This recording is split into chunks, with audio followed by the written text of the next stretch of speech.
বহু দিনৰ মূৰত মটোৰ লগত আজি আৰু এক ঠাইত যাব ওলাওঁতে যিহে জ্বালা পালো কম গাইছ মাজতে যদি ৰাস্তাটো অকমান ভাল মাজতে আকৌ ঠাইত ভাল क्या बोला तूने এতিয়া বোলা মানে যদিও মোৰ ফাইনেল পৰীক্ষা চলি আছে তথাপিতো এইকেইদিন মটোৰ লগত যাব নাপায় মনটোত কিবা তামাম খোজতি পৰীক্ষাৰ মাজতে 2 দিন বন্ধ পোৱাত মই বোলো এনেকে নহয় আজি মটোৰ লগত যাকে আৰু কথা মতেই কাম বেছি দেৰি নকৰি মটোৰ ভাঙা ফুটা ঠেকুনাৰ গাড়ীখনত বহি হেডফোনডালৰ এডাল সি এডাল মই লৈ গান শুনি শুনি এয়া 6 গাঁৱৰ ফ'ৰ লাইনে পালো এয়া দেখছানা গাইছ কি কম আৰু গাঁও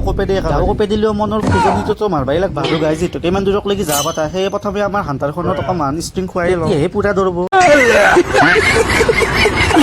বাকী আমাৰ ঢকুনাৰ গাড়ীখনকো ষ্ট্ৰিং খুৱাই লৈ আকৌ আমাৰ যাত্ৰা অব্যাহত ৰাখিলো তাতে এটা মন্দিৰ দেখিলে মোৰতো প্ৰথমতে এনেকৈ দিয়া যায় এনেকুৱা আৰু কাৰ হয় এটা কমেণ্ট কৰি জনাব ঠিক আছে এইখিনি জাগাৰ কথানো কি কম লাইন বনোৱাৰ কাৰণে মাজতে যদি ভাল মাজতে আকৌ ঠেই ভাল মুঠতে মুখেৰে কিবা এটা ওলাই বাকী গাইজ আহি আধা ৰাস্তাতে আমাৰ আৰু মটৰ টেংকিটো বোলে খালী সেই আৰু ৰাস্তাৰ কাষৰে এখন হোটেলত সোমাই দলিটো বোলে ভৰিয়ে লয় তাতে মইতো আৰু ভালে পাওঁ তাকে বহি প্ৰথমে কেমেৰাটো ওলাই মুখত লাগি থকা ৰংগুৰাবোৰ অলপ মুচিলতে বাইক লৈ এইটো ৰাস্তাৰ ফালে আহিলি ফুফুৰি যাব লাগব বাৰু যিয়ে নহওক গাইজ আমাৰো দুলিকেইটা ভৰাই লৈ আমাৰ আকৌ যাত্ৰা অব্যাহত ইমান সময় যি পাই তাকে বকলো কিন্তু ক'ত যে আছো সেইটো আপোনালোকক কোৱা হয় নাই নহয় কিনো ক'ব লাগে এই ডাঙৰ প্ৰকাণ্ড কালিমাৰ মূৰ্তিটো দেখিতো আপোনালোকে ধৰিবই পাৰিছে আমি ক'ত যোনখিনিয়ে ধৰিব পাৰিছে সেইখিনিয়েতো জানে বাকী যোনখিনিয়ে নাজানে আমি বাৰু যাই আছো গোৱালপাৰা জিলাৰ যাই আছো মানে আহিয়ে পালো দিয়ক গাইজ দুধ নৈছে পিছে মটোৰ লগত আহিলে এনেনো আমাৰ ফুৰিবলৈ চাকৰিটো আকৌ গাইজ বেলেগ ধৰণৰ নহয় অলপ মানুহে বেলেগ এখন ঠাইত ফুৰিব গ'লে কত কি বস্তু চাই মই আৰু মটোৰ লগত আহিলে ঠাইখনৰ বেংকবোৰহে মই আৰু বেংক কেইটা চাই 5 ষ্টাৰৰ ফিল লওঁ দে গাইজ বাকী আৰু সেইফালে মটোৰ কাম হৈহে নাই তাকে আৰু ৰখি মোৰ আলা লাগাত মই এবাৰ বাহিৰতে ওলাই আহিলো ফাইনেলি 2 ঘণ্টামানৰ পিছত মটোৰৰ কামটো হোৱাত আমিও তাৰ পৰা ৰাওনা হ'লো আজি ভিডিঅ'টো চাই কেনে লাগিলে এটা কমেণ্ট কৰি জনাব বাকী আজিৰ কাৰণে যাওঁ দে।